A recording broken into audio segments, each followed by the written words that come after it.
Hello friends, कुछ important points की हम बात करेंगे जिन्हें आप अच्छे से याद कर लें क्योंकि पेपर में आने ही आने हैं। ठीक है, सबसे पहले बाल विकास का अर्थ आपको पता होना चाहिए कि बाल विकास जो है वो दो शब्दों से मिलकर बना है, बाल प्लस विकास, जिसका अर्थ होता है बालक के विकास की प्रक्रिया। ठीक है, और ये प्रक्रिया कहाँ से शुरू होती है? तो जीवन पर्यंत चलती रहती है विकास की ये प्रक्रिया, और ये मनुष्य के गर्भावस्था से शुरू होकर मृत्यु पर्यंत चलती है। ठीक है, जब इंसान का जन्म होता है गर्भावस्था में तो तब से ये शुरू होती है और मृत्यु पर्यंत ये चलती रहती है विकास की प्रक्रिया, ये चीज़ याद रखना। उसके बाद याद रखना कि जो बाल विकास होता है उसकी 3 अवस्थाएँ होती हैं। कौन-कौन सी? शैशवावस्था, बाल्यावस्था, किशोरावस्था। वैसे कई बाँटी गई हैं, लेकिन जो मुख्य हैं वो 3 अवस्थाएँ हैं, शैशवावस्था, बाल्यावस्था और किशोरावस्था। टाइम पीरियड याद रखना, शैशवावस्था 0 से 5 वर्ष तक रहता है, बाल्यावस्था 6 से 12 वर्ष तक रहता है और किशोरावस्था 12 से 18 रहता है। ठीक है, बस 3 चीज़ें याद रखना और देख लेते हैं। फिर याद रखना कि जो 20वीं शताब्दी है, इस पर सबसे ज़्यादा बच्चों पर अनुसंधान किए गए यानी कि रिसर्च किए गए, इसलिए क्रो एंड क्रो ने बालक की शताब्दी कहा है इसे। ठीक है, इस शताब्दी को क्या कहा है क्रो एंड क्रो ने? तो बालक की शताब्दी या शिशु शताब्दी कहा है क्योंकि सबसे ज़्यादा बच्चों पे इस पर रिसर्च किए गए हैं। फिर याद रखना कि जो बाल्यावस्था है इसे जीवन का अनोखा काल कहा जाता है। ठीक है, तो जीवन का अनोखा काल किस अवस्था को कहा जाता है? तो बाल्यावस्था को जीवन का अनोखा काल कहा जाता है, या प्रारंभिक विद्यालय की आयु भी कही जाती है क्योंकि इसी में बच्चा स्कूल जाना स्टार्ट करता है। फिर याद रखना जो स्टेनले हॉल थे इन्हें किशोरावस्था का जनक माना जाता है। ठीक है, जो स्टेनले हॉल है इन्हें क्या माना जाता है? तो किशोरावस्था का जनक माना जाता है। और क्या कहा इन्होंने किशोरावस्था के बारे में? कि किशोरावस्था बड़े संघर्ष, तूफान, तनाव व विरोध की अवस्था है। किसने कहा है? तो स्टेनले हॉल ने ये चीज़ कही है कि किशोरावस्था है जो बड़े तूफान, तनाव और विरोध की अवस्था है। तो ठीक है, ऐसा अगर कुछ लिख के आता है तो समझ लो स्टेनले हॉल ने कहा है किशोरावस्था के बारे में। फिर याद रखना कि जो भाषा विकास का क्रम है, वो सर्वोपरि याद रखना, ठीक है? कि सबसे पहले बालक जो होता है वो सुनता है, फिर बोलना सीखता है, फिर पढ़ना सीखता है, फिर लास्ट में लिखना सीखता है, ठीक है? तो सर्वोपरि ही क्रम रहता है भाषा विकास का, कि भाषा का विकास कैसे होता है? तो सर्वोपरि के क्रम में होता है, पहले सुनता है, फिर बोलता है, फिर पढ़ता है, फिर लिखता है, ठीक है? टोली की आयु, ठीक है? दल की आयु किस अवस्था को कहा जाता है? तो बाल्यावस्था को कहा जाता है, ठीक है? ये 3 चीज़ें याद रखना और देख लेते हैं। फिर क्वेश्चन बन सकता है कि बुद्धि को 3 प्रकार किसने बताए हैं? मूर्त बुद्धि, अमूर्त बुद्धि और सामाजिक बुद्धि में किसने बाँटा है? तो थॉर्नडाइक ने बाँटा है, ठीक है? थॉर्नडाइक इंपॉर्टेंट व्यक्ति हैं, इनका नाम याद रखना कि थॉर्नडाइक ने बुद्धि के 3 प्रकार बताए हैं, मूर्त बुद्धि, अमूर्त बुद्धि और सामाजिक बुद्धि। इसके बारे में लिखने के में भी आ सकता है। तो मूर्त बुद्धि को हम लोग गामक बुद्धि, यांत्रिक बुद्धि भी बोलते हैं, ठीक है? इसमें जो व्यक्ति होता है वो ठोस अथवा मूर्त वस्तुओं के बारे में सोचता है, मतलब ऐसी वस्तुओं के बारे में सोचता है जो सामने उपस्थित होती हैं, ठीक है? और उन्हीं के बारे में सोच पाता है, जैसे कोई मशीन वगैरह रखी है तो उसके बारे में सोच लेगा वो। तो ऐसे जो व्यक्ति होते हैं वो इंजीनियर बनते हैं या कारीगर बनते हैं। फिर आते हैं अमूर्त बुद्धि वाले, ठीक है? ऐसे व्यक्ति जो अमूर्त वस्तुओं के बारे में सोच लेते हैं। अमूर्त मतलब होता है कि जो वस्तु सामने उपस्थित नहीं फिर भी उसके बारे में सोच ले रहे हैं, ठीक है? चाँद के बारे में सोच ले रहे हैं, चंद्रमा के बारे में सोच ले रहे हैं, ठीक है? किसी और सीनरी के बारे में सोच ले रहे हैं कि इसमें क्या-क्या कमी है, क्या चीज़ है। तो ऐसे जो व्यक्ति होते हैं वो कहानीकार बनते हैं, कलाकार बनते हैं या पेंटर बनते हैं, ठीक है? अमूर्त बुद्धि जिनमें पाई जाएगी वो कहानीकार बनेंगे क्योंकि जो चीज़ सामने उपस्थित नहीं उसके बारे में भी वो सोच ले रहे हैं। फिर सामाजिक बुद्धि जो होती है इसका संबंध होता है समाज से, जो समाज के अन्य व्यक्तियों से अच्छा संबंध रखते हैं, काफ़ी बोलचाल लेते हैं, समझ लेते हैं दूसरों की भावनाओं को, ठीक है? तो ऐसे व्यक्तियों में सामाजिक बुद्धि पाई जाती है और ऐसे जो व्यक्ति होते हैं वो नेता वगैरह बनते हैं, ठीक है? जो नेता है, एक्टर है, ये सारे सामाजिक बुद्धि इनमें पाई जाती है।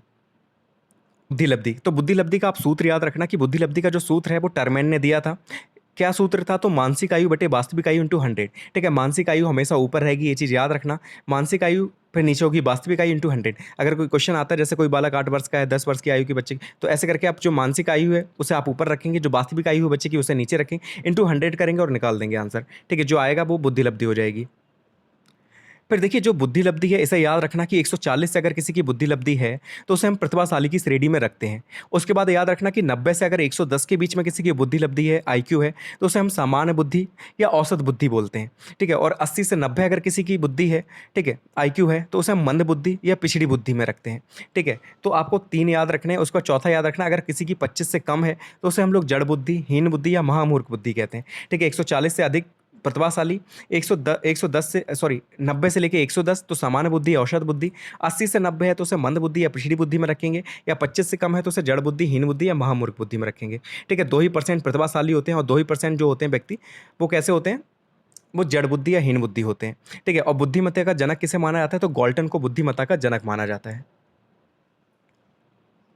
अब देखिए 1 नंबर में ये बुद्धि के सिद्धांत ज़रूर पूछे जाएँगे कि किसने बुद्धि का सिद्धांत दिया है। तो देखिए बुद्धि का जो एक कारक सिद्धांत है वो अल्फ्रेड बिने ने दिया है, ठीक है? इसे हम लोग एक तत्व सिद्धांत भी कहते हैं। बिने का नाम याद रखना कि अल्फ्रेड बिने ने बुद्धि का एक कारक सिद्धांत दिया है, दोनों के नाम याद मत रखना, खाली अल्फ्रेड विनय याद रख लेना। बुद्धि का जो द्विकारक सिद्धांत है और त्रिकारक सिद्धांत है वो दोनों स्पेयरमैन ने दिए हैं। किसने दिए हैं? स्पेयरमैन ने दिए हैं, द्विकारक सिद्धांत और त्रिकारक सिद्धांत। उसका जो बहुकारक सिद्धांत है, इसे भालू के ढेर का सिद्धांत भी कहते हैं, ये थॉर्नडाइक ने दिया। ठीक है, बहुकारक सिद्धांत किसने दिया? तो थॉर्नडाइक ने दिया। समूह कारक की अगर हम बात करें तो देखिए सा से सा याद रखना कि थर्स्टन में भी बीच में सा आ रहा है, तो समूह कारक सिद्धांत जो है वो थर्स्टन ने दिया है। किसने दिया है समूह कारक सिद्धांत? तो थर्स्टन ने दिया है। बुद्धि का प्रतिदर्श सिद्धांत जो है वो आपका किसने दिया है? तो वो दिया है थॉमसन ने। बुद्धि का प्रतिदर्श सिद्धांत जो है वो थॉमसन ने दिया है। उसके बाद आपको याद रखना कि बुद्धि का त्रिआयामी सिद्धांत, जैसे हम लोग बुद्धि की संरचना का सिद्धांत भी कहते हैं, 3D थ्योरी भी कहते हैं, ये दिया था आपका गिलफोर्ड ने। ठीक है, तो बुद्धि का त्रिआयामी सिद्धांत, 3D थ्योरी या बुद्धि की संरचना का सिद्धांत किसने दिया? तो गिलफोर्ड ने दिया। फिर आता है कि तरल ठोस बुद्धि का सिद्धांत किसने दिया, या बुद्धि का तरल मोजेक मॉडल किसने दिया? तरल जिसमें भी आ जाए ना तो समझ लो वो आरबी कैटल ने दिया है। किसने दिया है? आरबी कैटल ने। और लास्ट वाला बहुत इंपॉर्टेंट है कि बहुबुद्धि सिद्धांत किसने दिया? किसने बताया कि बुद्धि कई प्रकार की होती है? तो हॉवार्ड गार्डनर ने बहुबुद्धि सिद्धांत दिया। उन्होंने कहा कि कम से कम एक व्यक्ति में कम से कम 9 प्रकार की बुद्धि या 7 प्रकार की बुद्धि पाई जाती है। ठीक है, किसने कहा था? हॉवार्ड गार्डनर ने कहा था, और बहुबुद्धि सिद्धांत इन्होंने दिया। बालू के ढेर का सिद्धांत, बहुकारक सिद्धांत थॉर्नडाइक का है, और बहुबुद्धि सिद्धांत किसका है? तो हॉवार्ड गार्डनर का। दोनों में कंफ्यूज मत होना, अच्छे से याद कर लेना। समूह कारक आ चुका है एक बार, तो ये थर्स्टन ने दिया था।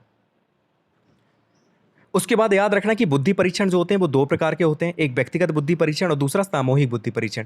ठीक है, फिर इनको भी 2-2 भागों में हमने बांटा है। व्यक्तिगत का मतलब होता है किसी एक-एक व्यक्ति पर हम परीक्षण करते हैं, तो व्यक्तिगत बुद्धि परीक्षण कहलाता है। सामूहिक बुद्धि परीक्षण क्या होता है? जिसमें एक साथ कई सारे लोगों पर हम बुद्धि परीक्षण करते हैं, तो वो सामूहिक बुद्धि परीक्षण कहलाता है। फिर इसमें भी 2 टाइप आते हैं कि व्यक्तिगत को हमने 2 में बांटा कि व्यक्तिगत शाब्दिक बुद्धि परीक्षण और व्यक्तिगत अशाब्दिक बुद्धि परीक्षण। जहाँ शब्दों के माध्यम से हम किसी भी एक व्यक्ति का परीक्षण करते हैं, तो वो कहलाता है व्यक्तिगत शाब्दिक बुद्धि परीक्षण। जहाँ पर जो बिना पढ़े लिखे लोग हैं, जिन्हें हम चित्र के माध्यम से या किसी अन्य माध्यम से हम बुद्धि परीक्षण करते हैं, तो वो कहलाता है व्यक्तिगत अशाब्दिक बुद्धि परीक्षण। ऐसे ही सामूहिक में 2 भागों में बांट दिया कि सामूहिक शाब्दिक और सामूहिक अशाब्दिक। बस इनके नाम याद रखना कि पूछ लेगा कि बिने साइमन परीक्षण किसका एग्जाम्पल है, तो व्यक्तिगत बुद्धि शाब्दिक परीक्षण का है। देखिए बिने साइमन आ जाए या स्टैनफोर्ड आ जाए, तो दोनों क्या है? तो व्यक्तिगत बुद्धि शाब्दिक परीक्षण है। ठीक है, चित्र निर्माण आ जाए, भूल भुलैया आ जाए, मतलब ऐसे आ जाए परीक्षण जिसमें कोई भी शब्द की ज़रूरत नहीं पड़ती। जैसे चित्र बनाना है आपको, भूल भुलैया वाला है, ठीक है, चित्र पूर्ति करनी, चित्र पूरा करना है आपको, या बैचलर वैल्यू, तो ये किसके एग्जाम्पल है? तो व्यक्तिगत अशाब्दिक बुद्धि परीक्षण के हैं। ठीक है, किसके हैं? अशाब्दिक बुद्धि परीक्षण के। और आर्मी अल्फा टेस्ट आएगा तो वो सामूहिक शाब्दिक हो जाएगा, और आर्मी बीटा टेस्ट आएगा तो वो सामूहिक कैसा हो जाएगा? अशाब्दिक बुद्धि परीक्षण हो जाएगा। ठीक है, तो ये चीज़ें याद रख लेना। ठीक है, तो पहले तो ये याद रखना कि व्यक्तिगत अशाब्दिक में कौन कौन से आते हैं, और व्यक्तिगत शाब्दिक में कौन से आते हैं। ठीक है, यही इन्हीं में से पूछ लेगा आपसे। अब जो नेक्स्ट चीज़ आपको याद रखनी कि भाटिया बुद्धि परीक्षण अगर पूछा जाता है तो वो किसका परीक्षण है? तो वो बुद्धि से संबंधित है। ठीक है, व्यक्तित्व से संबंधित नहीं है, बुद्धि से संबंधित है। ठीक है, अलेक्जेंडर का past a long test, pattern drawing test, Bhatia का बुद्धि परीक्षण, ये सारे क्या हैं? व्यक्तिगत अशाब्दिक बुद्धि परीक्षण है। ठीक है, एक चीज़ याद रखना कि अशाब्दिक है, इनमें शब्दों की जरूरत नहीं पड़ती भाटिया बैटरी में। ठीक है, व्यक्तिगत है और अशाब्दिक है। ठीक है, और क्या है? बुद्धि परीक्षण, सबसे इंपॉर्टेंट है कि बुद्धि परीक्षण है।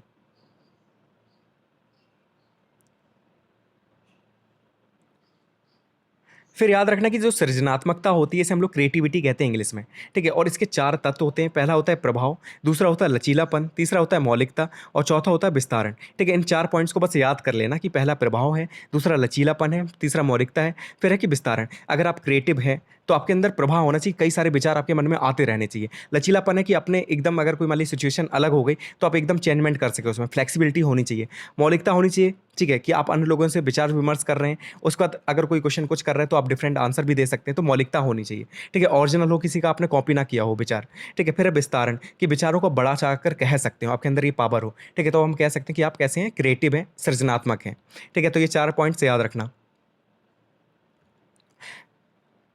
फिर क्वेश्चन आता है व्यक्तित्व किसे कहते हैं? तो देखिए व्यक्तित्व जो शब्द है वो अंग्रेजी भाषा के पर्सनालिटी शब्द का हिंदी रूपांतरण है, जो किससे बना है? तो लैटिन भाषा के शब्द पर्सोना से लिया गया है, जिसका अर्थ क्या होता है? तो मुखौटा या नकाब। बस इतना याद रखना कि अंग्रेजी भाषा के पर्सनालिटी शब्द का हिंदी रूपांतरण है, जो लैटिन भाषा के शब्द पर्सोना से बना है, जिसका अर्थ क्या होता है? मुखौटा या नकाब होता है।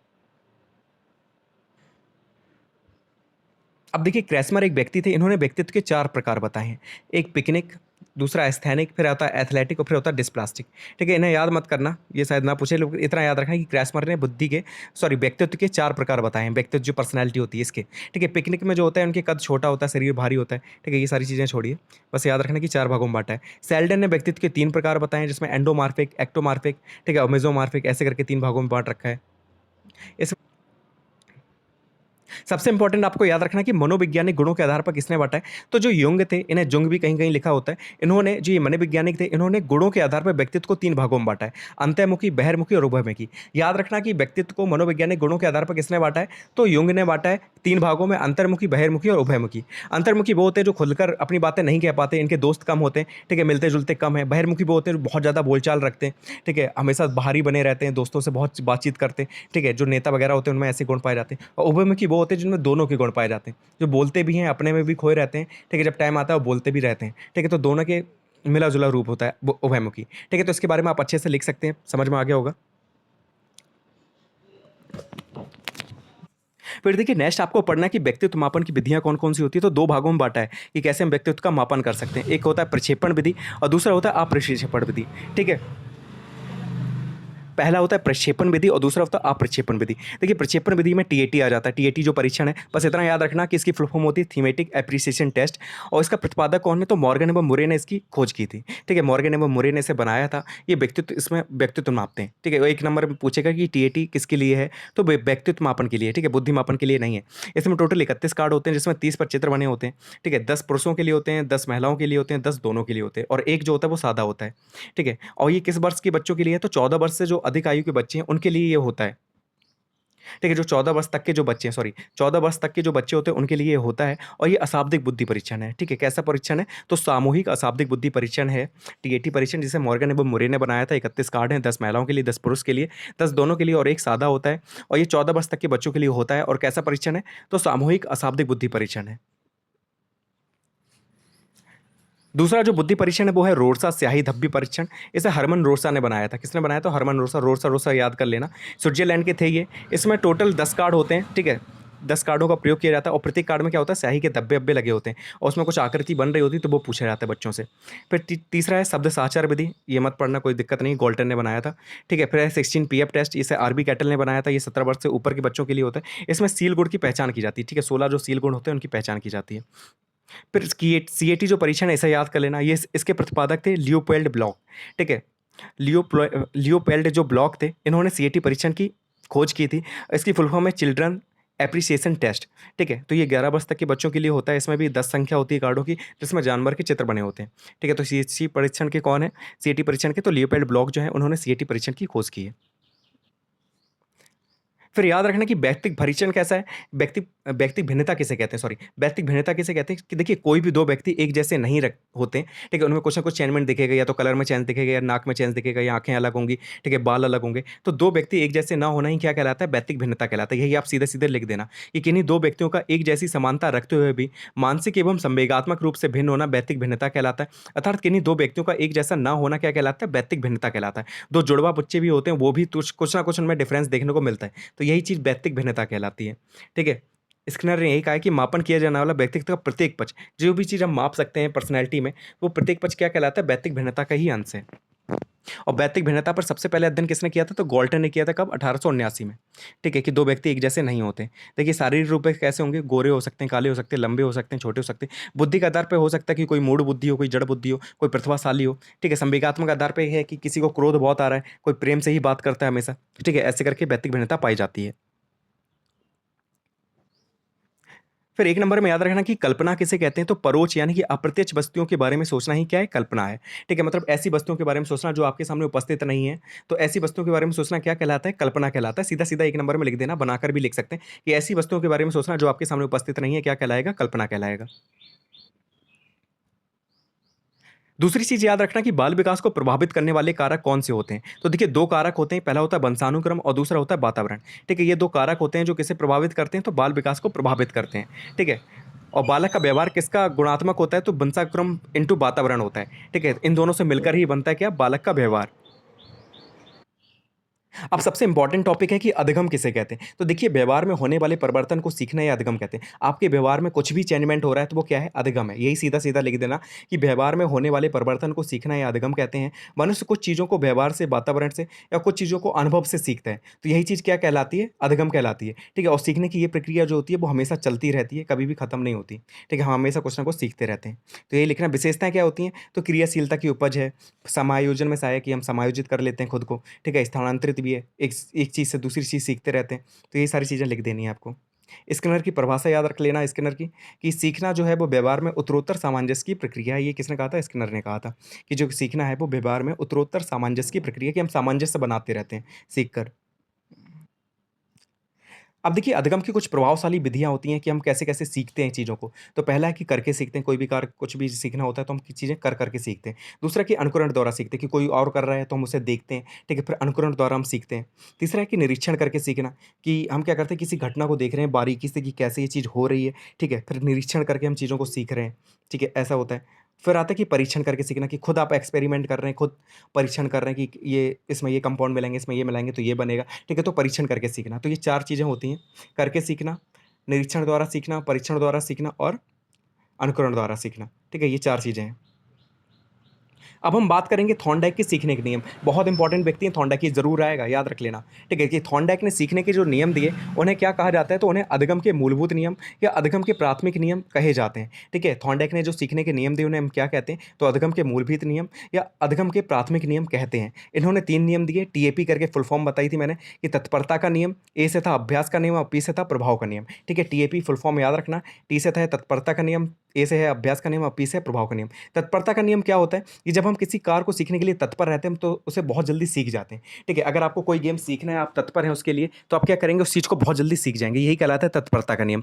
अभ्यास का नियम क्या कहलाता है? अगर हम किसी चीज़ का बहुत ज़्यादा अभ्यास करते हैं, जैसे बाइक चलाने का हम अभ्यास कर रहे हैं, तो किसी भी चीज़ का अगर हम अभ्यास करते हैं, तो उसे हम बहुत जल्दी सीख जाते हैं। अगर हम किसी चीज़ का अभ्यास करना बिल्कुल छोड़ देते हैं, जैसे हमने बाइक 10-10 साल नहीं चलाई, तो हम बाइक चलाना भी भूल जाएँगे। ठीक है? ये रहता है, ये कहलाता है अभ्यास का नियम। प्रभाव का नियम क्या है? कि अगर किसी चीज़ का प्रभाव हमारे ऊपर सकारात्मक पड़ता है, जैसे हम क्या है कि साइकिल सीख रहे थे, ठीक है? और हम साइकिल सीख गए, प्रभाव अच्छा पड़ा, एक बार गिरे, लेकिन हमारे ऊपर अच्छा लगा कि नहीं यार हम गिरे हैं तो हम सीख जाएँगे। प्रभाव अगर अच्छा पड़ा है, तो आप चीज़ को जल्दी सीख जाएँगे। लेकिन अगर प्रभाव नेगेटिव पड़ गया, कि मान लिया आप गिर गए, आपका हाथ टूट गया, तो आपने कहा यार अब मैं कभी नहीं सीखूँगा। अगर प्रभाव गलत पड़ गया तो आप चीज़ को नहीं सीख पाएँगे। तो यही है प्राथमिक नियम थॉर्नडाइक के। ठीक है? तीनों के बारे में लिख लेना, कि अगर हम किसी चीज़ का अभ्यास करते हैं तो चीज़ जल्दी सीख जाते हैं, अभ्यास छोड़ देते हैं तो भूल जाते हैं। प्रभाव का, अगर किसी चीज़ का प्रभाव सकारात्मक पड़ता है तो हम जल्दी चीज़ सीख जाते हैं, अगर प्रभाव जो है वो नकारात्मक पड़ता है तो हम चीज़ को नहीं सीख पाते। तत्परता का नियम, अगर हम किसी चीज़ को सीखने के लिए तत्पर रहते हैं, तो हम चीज़ को जल्दी सीख जाते हैं, अगर नहीं रहते हैं तो हम भूल जाते हैं, नहीं सीख पाते हैं। ठीक है? यही है 3 नियम। किसके हैं? तो थॉर्नडाइक के सीखने के 3 नियम हैं, मूलभूत नियम कहते हैं इन्हें, या प्राथमिक नियम कहते हैं। उसके बाद जो थॉर्नडाइक थे, इन्होंने गौण नियम भी दिए, वो प्राथमिक नियम थे, ये गौण नियम। गौण नियम का मतलब होता है जो सेकेंडरी होता है, ठीक है? सेकेंडरी कहलाता है गौण मतलब, ठीक है? तो गौण नियम कौन-कौन से दिए? तो 5 दिए, बहुअनुक्रिया का नियम, मनोवृत्ति का नियम, सादृश्यता का नियम, सहचर परिवर्तन का नियम, ठीक है? आंशिक क्रिया का नियम। इसकी भी हमने ट्रिक बताई थी एक, बी मास करके, ठीक है? बी से था आपका बहुअनुक्रिया का नियम, ठीक है? एम से हो जाता है आपका मनोवृत्ति का नियम, फिर ए से हो जाता है आंशिक क्रिया का नियम, और 2 एस आते हैं, तो एस से हो जाता है सादृश्यता या समानता का नियम, और फिर आता है साहचर्य परिवर्तन का नियम। बहुअनुक्रिया का मतलब होता है कि बहुत बार अगर कोई क्रिया हम करेंगे तो हम सीख जाएँगे। मनोवृत्ति का नियम है कि अगर हमारी मनोवृत्ति अच्छी है, कि हम मन है हमारा वो चीज़ सीखने का, तो हम सीख जाएँगे। आंशिक क्रिया का नियम है कि हम कोई एक बार करते हैं चीज़, ठीक है? तो ऐसे करके कुछ ना कुछ उसमें निकाल लेते हैं। ठीक है, फिर है सादृश्यता या समानता के नियम। अगर कोई 2 चीज़ें सेम हमें दिखती हैं, ठीक है? तो हम कह सकते हैं कि ये समान चीज़ें, हम एक-दूसरे से रिलेशन बना लेते हैं और चीज़ों को सीख जाते हैं। तो ऐसे करके ये हैं सारे, ठीक है? तो बस इनकी नाम याद रख लेना अच्छे से, बना-बना कर आप अंदर लिख सकते हैं, ठीक है? आंशिक क्रिया का नियम ये कहता है कि हम किसी भी समस्या को छोटे-छोटे भागों में तोड़ लेते हैं, ठीक है? फिर उस चीज़ को सीखना आसान रहता है हमारे लिए। ये कहता है आंशिक क्रिया का नियम। फिर देखिए अधिगम के जो सिद्धांत होते हैं, इन्हें 2 भागों में हमने बाँटा है, व्यावहारिक सिद्धांत और संज्ञानात्मक सिद्धांत। व्यवहारवादी सिद्धांत में आपके थॉर्नडाइक, पावलव, स्किनर, ये 3 लोग आ जाते हैं। इन तीनों को याद रखना, ये व्यवहारवादी मनोवैज्ञानिक हैं। कैसे हैं? तो आपके व्यवहार से खेलते हैं ये, ठीक है? तो व्यवहारवादी मनोवैज्ञानिक कौन से हैं? थॉर्नडाइक है, पावलव है और स्किनर है। उसके बाद जितने भी हैं वो सारे आपके कैसे हैं? संज्ञानात्मक हैं। ठीक है? तो देखिए पावलव, स्किनर, थॉर्नडाइक जो है, ये 3 इंपॉर्टेंट हैं। ये कैसे हैं? व्यवहारवादी हैं। उसके बाद हॉल, गुथरी, ये भी आ जाते हैं व्यवहारवादी में। और थॉर्नडाइक जो सॉरी, संज्ञानात्मक में कौन आ जाते हैं? तो देखिए जो प्याजे हैं आपके, वाइगॉस्की हैं, ये सारे किस में आ जाते हैं? ये संज्ञानात्मक में आते हैं। बंडूरा वगैरह ये सब। अब याद रखना कि एडवर्ड थॉर्नडाइक जो थे, वो अमेरिका के रहने वाले थे, कैलिफोर्निया से ये पढ़े हुए थे विश्वविद्यालय से, ठीक है? इन्होंने किस पर प्रयोग किया था अपना? तो देखिए पहले तो इनकी बुक याद रख लेना कि एजुकेशनल साइकोलॉजी इन्होंने बुक लिखी है। शिक्षा मनोविज्ञान का जनक किसे माना जाता है? तो एडवर्ड थॉर्नडाइक को शिक्षा मनोविज्ञान का जनक माना जाता है, ठीक है। और इन्होंने किसका सिद्धांत दिया? तो प्रयास एवं त्रुटि का सिद्धांत दिया था। इन्होंने कहा था कि जब तक हम प्रयास करेंगे नहीं, ठीक है, तब तक हम कोई चीज़ सीखेंगे नहीं। प्रयास करेंगे तो हमसे गलतियाँ होंगी, उन गलतियों से हम सीखते जाएंगे और कोई भी चीज़ हम सीख सकते हैं। तो यही है एडवर्ड थॉर्नडाइक का प्रयास एवं त्रुटि का सिद्धांत, ठीक है। इन्होंने कहा कि जब कोई नई जीव होता है, वो नई परिस्थिति में रखा जाता है, तो बिना सोचे कई तरीके के वो प्रयास करता है, ठीक है। जैसे आपको अगर स्विमिंग पूल में डाल दिया गया, तो आप नहीं जानते सीखना, तो आप क्या करेंगे? हाथ पैर मारेंगे, करते रहेंगे और धीरे-धीरे करके आपसे गलतियाँ भी होंगी, आप उनसे सीखते जाएँगे और चीज़ों को सीख लेंगे, ठीक है। तो यही कहा था थॉर्नडाइक ने और इन्होंने बिल्ली पर प्रयोग किया था, ये चीज़ याद रखना, ठीक है। बिल्ली पर इन्होंने प्रयोग किया था कि बिल्ली को क्या किया था? पिंजरे में बंद कर दिया था और बाहर भोजन की सामग्री रख दी थी, ठीक है। और क्या था कि जो भोजन था वो उद्दीपक का कार्य कर रहा था, ठीक है, बिल्ली के लिए। उद्दीपक क्या होता है? जो आपको उकसाता है किसी चीज़ को करने के लिए, ठीक है। अब बिल्ली बार-बार कोशिश कर रही थी कि कैसे भी करके हम बाहर निकलें पिंजरे से, ठीक है। तो उसका पैर जो है वो लीवर पे पड़ जाता है और वो पिंजरा खुल जाता है और वो खाना खा लेती है, ठीक है। तो फिर बाद में जब भी उसे बंद करता है, वो सीधा लीवर पे पैर मारती है तो खुल के वो आराम से खाना खा लेती थी। तो यही था बिल्ली के ऊपर जो प्रयोग किया था, ठीक है। ये चित्र है।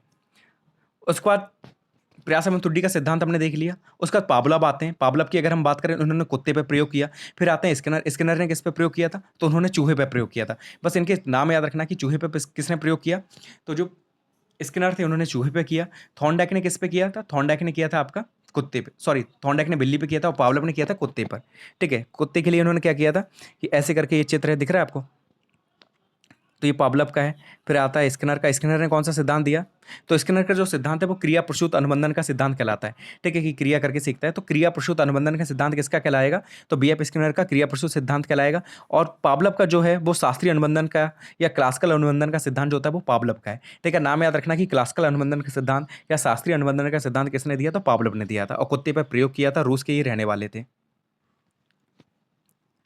फिर सबसे इंपॉर्टेंट है कोहलर। कोहलर ने सूझ का सिद्धांत दिया था, याद रखना। ये जो कोहलर थे इन्होंने सूझ का सिद्धांत दिया था, ठीक है। सूझ का सिद्धांत किसने दिया? कोहलर ने दिया। इन्होंने क्या किया था? एक पिंजरे में सुल्तान नाम का जो चिंपांजी था उसे बंद कर दिया था और पिंजरे में 2 छड़ें रख दी थी, टूटी-टूटी सी थी छड़ें, आधी-आधी सी, और ऊपर इन्होंने क्या किए थे? केले लगा दिए थे और केले तक चिंपांजी पहुँच नहीं रहा था। तो उसने एक डंडी उठाई, ठीक है। अब डंडी जो थी वो एक-दूसरे में फँस सकती थी, उसने डंडे से उठाने की कोशिश की तो नहीं उठा पाया। फिर उसने क्या किया? दोनों डंडियों को एक-दूसरे से जोड़ दिया और उसके बाद आराम से केले निकाले और उसे खा लिया, ठीक है। तो ये क्या था? सूझ आई उसके अंदर, एकदम सूझ आई, तो यही कहलाता है सूझ का सिद्धांत, ठीक है। यही चीज़ लिख देना आपको। ये देखिए, ठीक है, इसे सूझ का सिद्धांत या अंतर्दृष्टि का सिद्धांत भी कहते हैं।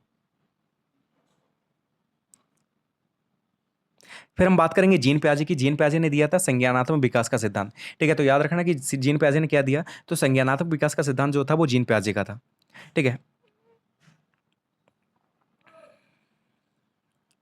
और इन्होंने 4 अवस्थाएँ बताई थी कि कैसे हम संज्ञान का विकास होता है, कैसे बुद्धि का विकास होता है किसी व्यक्ति में। तो 4 अवस्थाएँ बताई थी, कौन-कौन सी? पहली थी इंद्रियगामक अवस्था। इंद्रिय से समझ लेना कि इंद्रियों के माध्यम से बच्चा सीखता है। ये 0 से 2 वर्ष तक के जो बच्चे होते हैं, उनमें ये अवस्था होती है और ये इंद्रियों के माध्यम से बच्चा इसमें सीखता है। फिर आता है पूर्व संक्रियात्मक अवस्था। इसमें बच्चा थोड़ा उठ के चीज़ों को जोड़ना लगता है, ठीक है, कलर के हिसाब से चीज़ों को लगाने लगता है, ठीक है, ये सारी चीज़ें करने लगता है या साइज़ के हिसाब से चीज़ों को लगाने लगता है, ठीक है, ऐसे करके विकास होने लगता है। फिर आता है मूर्ख संक्रियात्मक अवस्था। ये रहती है 7 वर्ष से लेकर 11 वर्ष तक। इसमें क्या होता है कि मूर्त वस्तुएँ जो उसके सामने उपस्थित है चीज़ें, उनके बारे में सोचकर लिख सकता है, ठीक है, उनके बारे में सोचता है खाली, ठीक है। अगर कोई लड़ाई भी हो रही है तो उस व्यक्ति को देखकर ही सोच पाएगा। ऐसा नहीं कि सपने में बाद में सोचने लग जाए उसके बारे में, तो नहीं होता है। औपचारिक संक्रियात्मक में ये रहता है कि जो वस्तु आपके सामने उपस्थित नहीं है फिर भी आप उसके बारे में सोच ले रहे हैं, तो ये कहलाती है औपचारिक संक्रियात्मक अवस्था। ये होती है 11 वर्ष से ऊपर के बच्चे जो होते हैं उनमें ये अवस्था पाई जाती है, ठीक है। तो 4 अवस्थाएँ याद रखना जीन पियाजे की: इंद्रियगामक अवस्था, पूर्व संक्रियात्मक अवस्था, मूर्त संक्रियात्मक अवस्था और औपचारिक या इसे अमूर्त संक्रियात्मक अवस्था भी कहते हैं। देखिए, जब अमूर्त वस्तुओं के बारे में सोचे तो अमूर्त वाला हो जाएगा। मूर्त वस्तुओं में मतलब कि जो वस्तुएँ सामने रखी हैं उनके बारे में सोचे तो मूर्त संक्रियात्मक अवस्था होता है, ठीक है। तो इतना आप याद कर लेना जल्दी से, ठीक है। ये अवस्थाएँ जो हैं, पहली आती है 0 से 2, फिर आती है 2 से 7, फिर आती है 7 से 11 और फिर 11 से ऊपर, ठीक है। ये 4 अवस्थाएँ हैं। फिर वाइगोत्स्की ने दिया था समीपस्थ विकास का सिद्धांत, ठीक है। जेड-पीडी का सिद्धांत इन्होंने दिया था। इन्होंने कहा था कि कोई भी बच्चा ऐसी चीज़ों को नहीं सीख सकता है, लेकिन अगर उसके पास किसी अनुभव, जो किसी व्यक्ति के पास एक्सपीरियंस है उसके साथ अगर उसे हम छोड़ देंगे तो वो चीज़ वो जल्दी सीख लेगा, क्योंकि जो व्यक्ति है वो थोड़ा एक्सपीरियंस देगा उसे और वो चीज़ को जल्दी सीख लेगा। ये वाइगोत्स्की का सिद्धांत था, ठीक है। इन्होंने सिद्धांत दिया था सामाजिक सांस्कृतिक विकास का सिद्धांत, ठीक है। वाइगोत्स्की का सिद्धांत जो है वो सामाजिक सांस्कृतिक विकास का सिद्धांत कहलाता है, ठीक है। तो इन्होंने क्या कहा कि यदि बच्चों को थोड़ा-सा निर्देशन और मिल जाए, तो वे अपने वास्तविक स्तर से थोड़ा आगे जाकर समस्या को हल कर सकते हैं, ठीक है। वैसे क्या है कि वो 2 तक पढ़ा याद कर सकते हैं, या मान लिया साइकिल चला सकते हैं, लेकिन उन्हें 20 दिन लग जाएगा। लेकिन अगर कोई उनकी हेल्प कर दे तो वो 10 दिन में वो चीज़ को सीख सकते हैं। तो यही था समीपस्थ विकास का सिद्धांत। फिर ब्रूनर ने सिद्धांत कौन सा दिया? तो ब्रूनर ब्रूनर का जो संज्ञानात्मक विकास सिद्धांत है, ये शायद इतना इंपॉर्टेंट नहीं होगा, और देख लेते हैं। ठीक है, सीखने के वक्र से बहुत एक क्वेश्चन आते हैं, आप लोग कंफ्यूज भी रहते हैं। सीखने का वक्र हमें क्या बताता है? तो देखिए, अभ्यास द्वारा सीखने की मात्रा, गति तथा उन्नति की जो सीमा है, जब हम ग्राफ पर प्रदर्शित करते हैं तो एक वक्र बन जाता है। इसे ही सीखने का वक्र कहते हैं। कहने का मतलब है सीखने की गति, ठीक है, और समय, ये दो चीजें दिखाता है सीखने का वक्र। जहां भी आपको लिखने में आ जाए, देखिए राजन आजन में शायद गलत दिया गया था, उसमें पठार बताया गया था, लेकिन सीखने का वक्र क्या बताता है? तो सीखने की गति को बताएगा और समय को बताएगा। ठीक है, समय के साथ साथ जैसे जैसे आप चीजों को सीखते जाते हैं तो वही कहलाता है सीखने का वक्र। होता क्या है कि कभी कभी हम कोई चीज सीखते हैं तो शुरुआत में हमारी गति धीमे रहती है, फिर बाद में बहुत तेजी से बढ़ती है। ठीक है, तो ये सीखने का वक्र दिखा रहा है। बाद किसी किसी में क्या होता है कि शुरुआत से ही धीमी रहती है, फिर बाद में तेज हो जाती है सीखने की गति, हमें इंटरेस्ट आया, फिर कम हो जाती है, फिर बढ़ जाती है। तो ये होता है। ठीक है, और तीसरा जो बनता है उसमें क्या होता है कि शुरुआत में कम होती है, बाद में बढ़ती जाती है। ये बात शुरुआत में बहुत तेज होती है, बाद में घटती जाती है। तो ऐसे करके ये सीखने के वक्र होते हैं, जो क्या दिखाते हैं? तो सीखने की मात्रा को दिखाते हैं और समय को दिखाते हैं कि समय के हिसाब से कैसे बढ़ रही है मात्रा, की कम हो रही है। ठीक है, देखिए गेट्स ने क्या कहा है कि अधिगम का वक्र जो है वो सीखने की क्रिया से होने वाली गति तथा प्रगति को व्यक्त करता है। अब इसमें देखिए 3 वक्र बनते हैं। पहला है सरल रेखीय वक्र। इसमें क्या होता है कि गति समान रहती, समय समान रहता है। ठीक है, समय के साथ साथ ना उसमें तेजी आ रही है ना कमी हो रही है। ठीक है, तो ये वक्र जो होता है वो सीधा बनता है। देखिए, जिस वक्र में सीखने की दर कुछ समय तक एक समान बनी रहती, सरल रेखीय वक्र कहलाता है। ठीक है, कुछ समय तक क्या रहता है? समान बनी रहती। ठीक है, आपको ना ज़्यादा इंटरेस्ट आ रहा है ना आपका कम इंटरेस्ट हो रहा है। ठीक है, आप सेम गति से पढ़ते जा रहे हैं। तो ये कहलाता है आपका सरल रेखीय वक्र। दूसरा जो होता है आपका, वो कहलाता है ऋणात्मक वक्र। ऋणात्मक वक्र ये रहता है कि शुरुआत में तो सीखने की गति बहुत तेज होती है, बाद में क्या होती है? कम होती जाती है। तो देखिए ऐसा वक्र बनेगा। एक साइड करेंगे सीखने की गति और नीचे की साइड करेंगे समय। ठीक है, जो तीसरा वक्र होता है वो होता है धनात्मक वक्र। इससे क्या होता है कि शुरुआत में जो सीखने की गति होती है वो धीमी होती है और बाद में तेजी होती जाती है। तो ये धनात्मक वक्र कहलाता है। फिर आता है मिश्रित सूचक वक्र। इसमें क्या होता है कि कभी धीमी हो रही, कभी तेज हो रही, कभी धीमी हो रही, कभी तेज हो रही। तो ये कहलाएगा मिश्रित सूचक वक्र। ठीक है, क्लियर हो गया होगा आपको। अब सीखने का पठार क्या होता है? देखिए, सीखते समय क्या होता है, अचानक सीखने की गति धीमे पड़ जाती है, रुक जाती है। इसी को हम सीखने का पठार कहते हैं। ठीक है, सीखने की गति में पठार हम किसे कहेंगे? जब भी हम कोई चीज़ सीख रहे हैं और मान ली हमारी गति धीमी हो गई, हमें इंटरेस्ट नहीं आ रहा, तो वो क्या कहलाएगा? सीखने का पठार कहलाएगा। ठीक है, रॉस ने क्या कहा है इसके बारे में कि सीखने की प्रक्रिया की एक प्रमुख विशेषता पठार है। यह उस विशेष अवधि को बताता है जहाँ पर सीखने की प्रक्रिया में कोई प्रगति नहीं हुई। मतलब एकदम सीखने की जो गति है वो रुक गई है। ठीक है, अब इसके कारण क्या हो सकते हैं? तो हो सकता है हमारी रुचि ना हो इस चीज़ में, या सीखने की अनुचित विधियाँ, हम सही विधि यूज़ ना कर रहे हो, थकान हो, निराशा हो, हम कहीं बाहर से आए हैं थक के इसलिए नहीं पढ़ पा रहे हैं, तभी हमें जो गति है वो धीमी हो गई। तो ये सारी चीज़ें क्या है? ये पठार का कारण बनती हैं। या हम कोई गलती कर रहे हैं, या हमने अभ्यास नहीं किया है, ठीक है, या इतना प्रेरणा नहीं है, मोटिवेट नहीं है हम। ठीक है, तो ये सीखने के पठार के कारण है।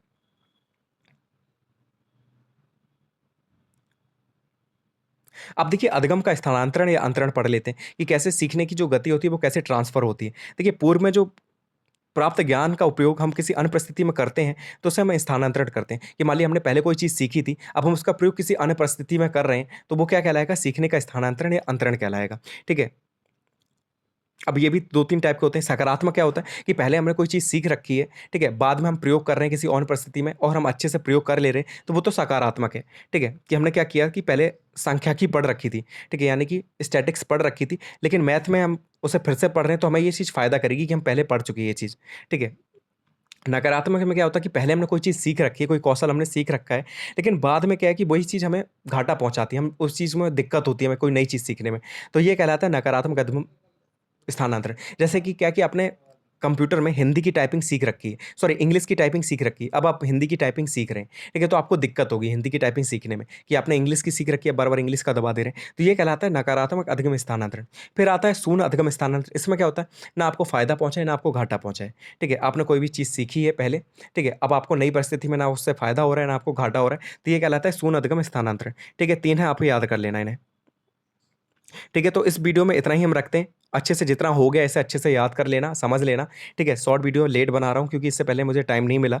ठीक है, तो इतना पढ़ लेना, इतने में आपका काम हो जाएगा। ठीक है, तो मिलते हैं फिर। Thank you, all the best paper के लिए।